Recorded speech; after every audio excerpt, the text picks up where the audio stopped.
ఐటీలో ఎంట్రీ కావాలా? Trainee software engineer గా అజా కోడింగ్ ట్యూటర్ లో 2 వీక్స్ ట్రయల్ పీరియడ్ లో వెంటనే చేరండి. ఈ రోజు మన నాన్నక ప్రేమతోకి ఒక స్పెషల్ గెస్ట్ రాబోతున్నారు అనమాట. ఈ స్పెషల్ గెస్ట్ గురించి చెప్పాలంటే ముందు మీకు ఒక కథ చెప్పాలి. ప్రేమ, ధైర్యం, విశ్వాసం కలగలిపిన కథ. ప్రేమకి రూపం ఉండదు, అది మనసు నుండి పుట్టేది. కానీ ఆ ప్రేమకు రూపం ఉంటే ఆయనలాగే ఉంటుందేమో. ధైర్యానికి, విశ్వాసానికి రూపం ఉంటే ఆమెలాగే ఉంటుందేమో. ఆమె జీవితం అంతా చేదు సంఘటనతో, చీకటితో నింపబడ్డా ఆమె ధైర్యం ఆపలేని వెలుగులా వెలిగింది. ఆమెకి అండగా నిలిచిన తండ్రి తన ప్రేమతో తాను ఒక నిజమైన హీరోని నిరూపించాడు. ఈ రోజు అలాంటి ఒక హీరోనే మన నాన్నక ప్రేమతో షోకి రాబోతున్నారు. Please welcome.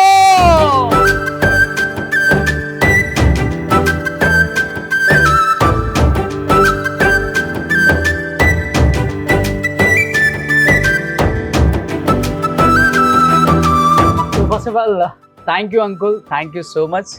ఎందుకంటే ఫర్ ద ఫస్ట్ టైం మీరు మీడియా ముందుకు వచ్చి ఈరోజు నాన్నక ప్రేమతో షోలో మీ పాపతో పార్టిసిపేట్ చేయటం నిజంగా మా అదృష్టం. ఎందుకంటే నిహారి చాలా ఇంటర్వ్యూస్ ఇచ్చుండొచ్చు, తనకు జరిగిన అన్యాయం గురించి పోరాడి ఉండొచ్చు. అయినప్పటికి కూడా ఆ ఫ్యామిలీ నుంచి ఎవరు వచ్చి మాట్లాడలేదు. అంటే జరిగింది ఏదో జరిగిపోయింది, సో తనేదో పోరాడుతుంది, ఆ పోరాటంలో వెనకుండి మేము సపోర్ట్ చేయాలి తప్పితే ఇంకా ముందు వచ్చి దీని గురించి మాట్లాడితే మనకు వచ్చేది ఏం లేదు అనుకున్నారో ఏంటో తెలియదు అప్పటి నుంచి ఇప్పటి వరకు కూడా. బట్ ఈరోజు నా కోసం నన్ను ప్రేమించే వ్యక్తిగా యాక్సెప్ట్ చేసి ఇంత దూరం వచ్చారు ఊరి నుంచి. Thank you uncle, thank you so much. So Nihari, first ఏం చెప్తావు? నాన్నగారు for the first time camera ముందుకు వచ్చారు ఈరోజు. నాన్నక ప్రేమతో షోలో పార్టిసిపేట్ చేయాలి, నా కూతురు గొప్పతనం గురించి చెప్పాలి. ఏమనిపిస్తుంది? ఏం చెప్తావు? మాటలు రావట్లేదు. ఎందుకంటే కూతురుగా నేను కొన్ని విషయాల్లో ఫెయిల్ అయ్యాను. సో అందరి కూతురులాగా నేను సంపాదించలేదు. సో వాళ్ళకి బిల్డింగ్లు కట్టలేదు, కార్లు కొనలేదు, నేను డబ్బులు ఇవ్వలేదు. కానీ మా నాన్నకంటూ ఆయన కోల్పోయిన పేరు ఏదైతే ఉందో దానికి 10 ఇచ్చానని మాత్రం గర్వపడతాను నేను. ఓకే. సో ఒకప్పుడు శేషు కూతురు నిహారి అనేవాళ్ళు, ఇప్పుడు నిహారి వాళ్ళ నాన్న శేషు అని పిలుస్తున్నారు. అంతకన్నా మా నాన్నకి నేను ఇచ్చే గిఫ్ట్ ఏం లేదని నేను అనుకుంటున్నాను. Great great uncle. సో ఇప్పుడు నిహారి కూతురు శేషు గారు అనిపించుకుంటున్నారా ఎక్కడికి వెళ్ళినా? సో చాలా హ్యాపీగా ఉంది. చాలా చాలా అన్స్టాపబుల్ లో బాగా ఎమోషనల్ అయిపోయారు అంకుల్. తప్పదు కదా, చూసిన చాలా మందికి కూడా కంట్రోల్ చేసుకోలేకపోయారు. ఏమనిపించింది అన్స్టాపబుల్ వెళ్ళినప్పుడు, మాట్లాడినప్పుడు? అది ఒక గ్రేట్ ప్లాట్ఫామ్ బేసికల్ గా చెప్పాలి అంటే.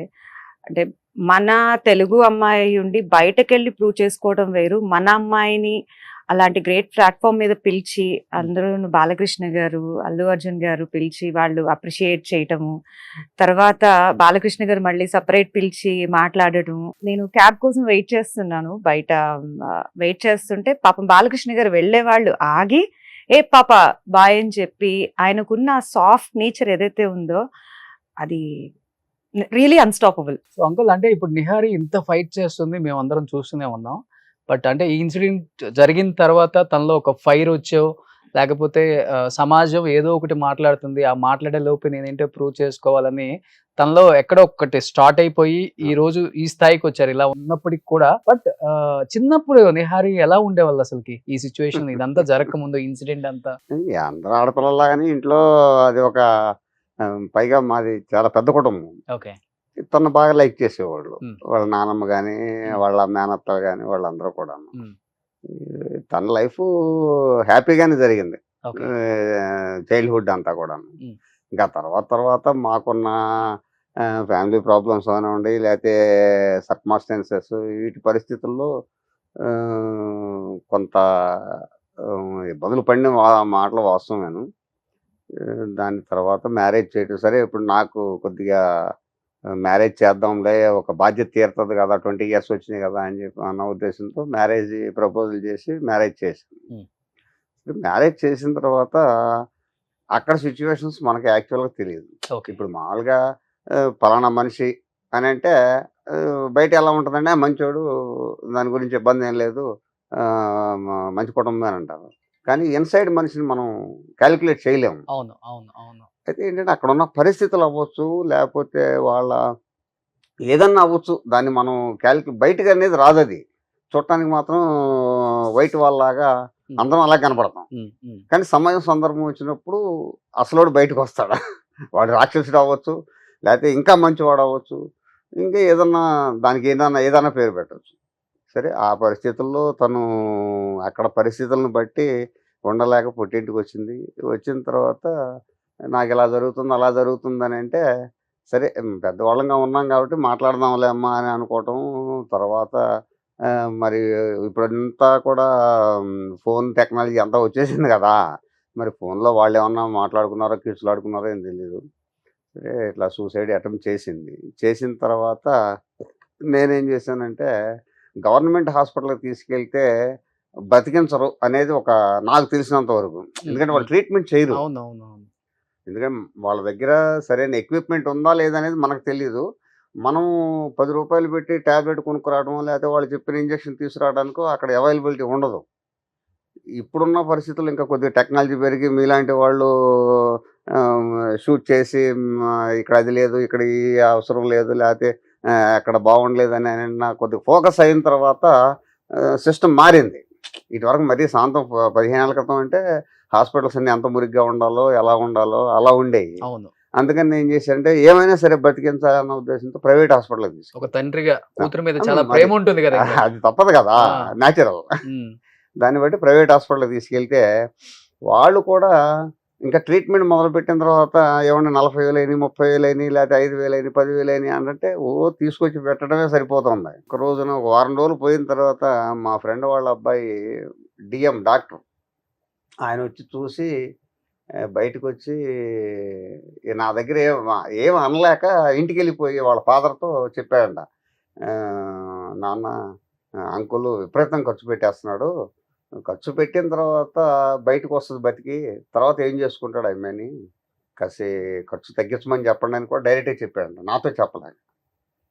ఆయన నాకు ఫోన్ చేశాడు, చేసి ఏంటి పిల్లడు గొడవ చేసేస్తున్నాడు, నువ్వు మరి నీ ఆలోచన ఎట్లా ఉందో ఏంటో అని కూడా నన్ను ప్రశ్నించడం జరిగింది. ప్రశ్నించితే ఇప్పుడు చచ్చిపోవాలని ఎవరో కోరుకోరు, చంపేయాలని కోరుకోము. ఏదో ఆర్థికంగా నాకున్న సర్కిల్ని బట్టో లేకపోతే నా పరిస్థితిని బట్టో వాళ్ళు 10,000 అంటే 10,000, 20,000 అంటే 20,000 మెడిసిన్ అంటున్నారు, అది అంటున్నారు, ఇది అంటున్నారు, తీసుకొస్తున్నాము. మరి బ్రతికింది. ఈ బ్రతికిన అమ్మాయిని ఇంటికి తీసుకెళ్ళిన తర్వాత ఏం చేయాలి, దానికి లైఫ్ ఎట్లాగు, ఎవరు రిసీవ్ చేసుకుంటారు, ఈ సమాజం ఏం తీసుకుంటారు. ఎందుకంటే నేను తిరిగిన పరిస్థితులు ఏంటంటే నేను కొద్దిగా పబ్లిక్లో బాగా తిరిగిన మనిషిని, రాజకీయంగా కాదు కానీ కొద్దిగా రిలేషన్ ఎక్కువ, పబ్లిక్ రిలేషన్, పేరున్న వ్యక్తి. దాని మూలకంగా ఏమవుతుందంటే ఎక్కడికి పోయినా సరే కొద్దిగా చిన్న చూపుగా చూస్తున్నారు నన్ను కూడా. ఈ చిన్న చూపు అంటే డైరెక్ట్గా చెప్పలేరు, ఎందుకంటే నాకున్న ఫ్యామిలీ బ్యాక్గ్రౌండ్ అని బట్టి అర్థమైపోయింది కదా. సరే వాళ్ళ మనోభావాలను మనం గ్రహించలేనంత హీనస్థిత్వం అయితే లేవు. సరే ఏం జరుగుద్దో జరిగిందిలే అని చెప్పి అనుకుంటే 2 years గడిచిపోయింది. కొడైకెనాల్లో ప్లాస్టిక్ సర్జరీ చేస్తున్నారు, జర్మనీ డాక్టర్లు వచ్చాయని చెప్పేసి ఒక టీవీ యాడ్ చూశాను. గబగబా అదంతా మనకి రాని భాష కదా కొడైకెనాల్ అంటే, తమిళ ఇదంతాను. మా కజిన్ ఒక ధైర్యం కోసం ఎమ్మడ పెట్టుకుని డబ్బులు వేసుకుని బయలుదేరి వెళ్ళిపోయాను. అక్కడికి వెళ్ళిపోతే అక్కడ ఫోటోలు చూసి అక్కడ మనుషులు చూస్తే నాకే భయం వేసింది.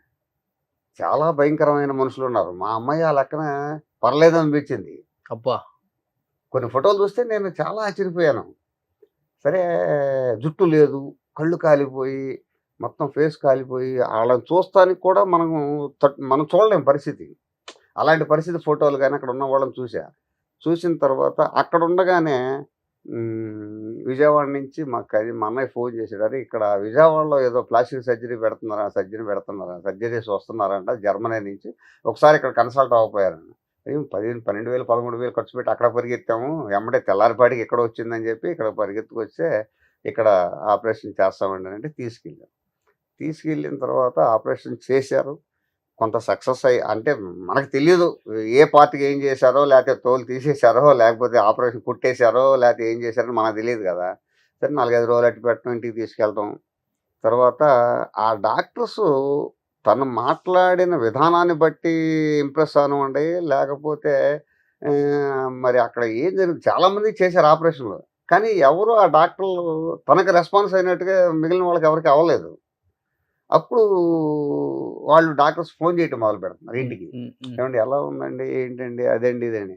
ఏమో డాక్టర్స్ అయిపోయింది, ఆపరేషన్ అయిపోయింది, ఇక బతుకుద్దా బతకదా మనకెందుకు ఆ పేషెంట్ గురించి అనే కాన్సెప్ట్ తీసుకురాకుండా ఏదో అప్పుడప్పుడు టచ్ చేయడం మొదలుపెట్టాం. ఉమ్. అట్లా మేము ఆ డాక్టర్ గారికి కొద్దిగా దగ్గర అవ్వటం మొదలుపెట్టాం. వీళ్ళు చూపించుకురావటం, వాడు ఏదో చెప్పటం, మెడిసిన్స్ ఇవ్వటం, లేకపోతే ఇంకో సిట్టింగ్ అయితే ఇది చేస్తాం అది చేస్తాం అనేది కొంత అవగాహన వచ్చింది మాకు. ఆ తర్వాత తనకి ఆపరేషన్ చేసిన జర్మనీ డాక్టర్స్ ఒక రోజున మీ ఇంటికి వస్తామండి అని కవర్ చేశారు. ఉమ్. ఒక 6 నెలల తర్వాత వాళ్ళు మళ్ళీ జర్మనీ నుంచి ఇండియా వచ్చారు. ఓకే. ఇండియా వచ్చిన తర్వాత డైరెక్ట్గా పులిగడ్డ మా ఇంటికి వస్తా ఉన్నారు. మేము ఫారిన్ డాక్టర్లు ఏంటి మన ఇంటికి రావడం ఏంటి, అసలు ఈ లోపు ఏం జరుగుతుంది ఏంటి అనేది కూడా అంత బాగా అవగాహన కూడా లేదు మాకు. సరే వచ్చారు, వాళ్ళు ఏదో డాక్యుమెంటరీ తీసుకున్నారు అని చెప్పేసి తను చెప్పింది.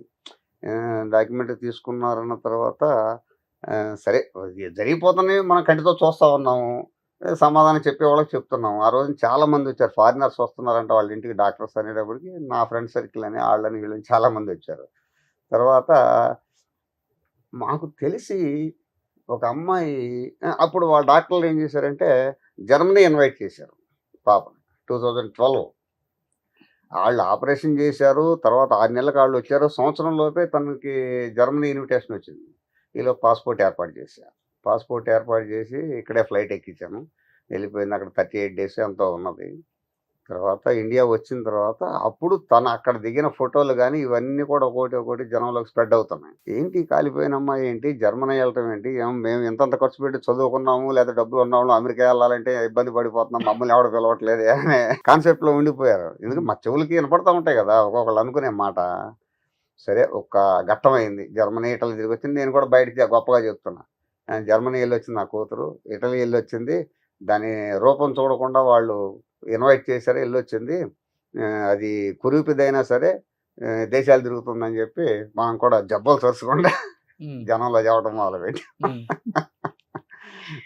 తర్వాత నిదానంగా తను గాడ్ గిఫ్ట్ ఒక రకంగా చెప్పాలంటే. మేము సపోర్ట్ లేము, మేము పల్లెటూళ్ళలో ఉంటున్నాము, ఎప్పుడో 100 కోటికో ఇక్కడ ఏదో తోడబుట్టిన వాళ్ళని వాళ్ళని వీళ్ళని ఉన్నారు కాబట్టి వస్తున్నాం పోతున్నాం ఏదైనా అకేషన్ అయితే. ఏమ్మా అంటున్నాము, ఏదో చేసుకుంటుంది, స్టేజ్ మీద కనపడుతుంది, లేకపోతే ఎక్కడన్నా టీవీలో కనపడినప్పుడు మనకు కూడా కొద్దిగా ఆనందం వస్తుంది, దాంతోపాటు కళ్ళ నీళ్ళు వస్తున్నాయి. ఏంటి ఈ విధంగానంటే కొంతమంది ఏమన్నారంటే ఆ అమ్మాయిలో ఏదో శక్తి ఉంది, మీరు దాని గురించి వదిలిపెట్టేసేయండి, ఎప్పటికైనా సరే ఒక గొప్ప వ్యక్తిగా వస్తుంది అని చెప్పి ఏమి చదువుకునే వాళ్ళు ఆ పల్లెటూళ్ళలో తిరిగేవాళ్ళు అనేవాళ్ళు. ఏంటి మన జ్ఞానం, మనకి అవగాహన లేని మాటలు కూడా వీళ్ళు ఎవరో మాట్లాడుతున్నారు. అలాంటి వాళ్ళు అన్నప్పుడు కూడా కొంత మనం హ్యాపీగానే ఫీల్ అయ్యాము. కానీ నేను ఎప్పుడు కూడా దరిదాపుగా ఒక 10 ఇయర్స్ 8, 9, 10 ఇయర్స్ నేను అసలు ఫేస్ టు ఫేస్ నా కూతురు ముఖం చూడలేదు ఎప్పుడు.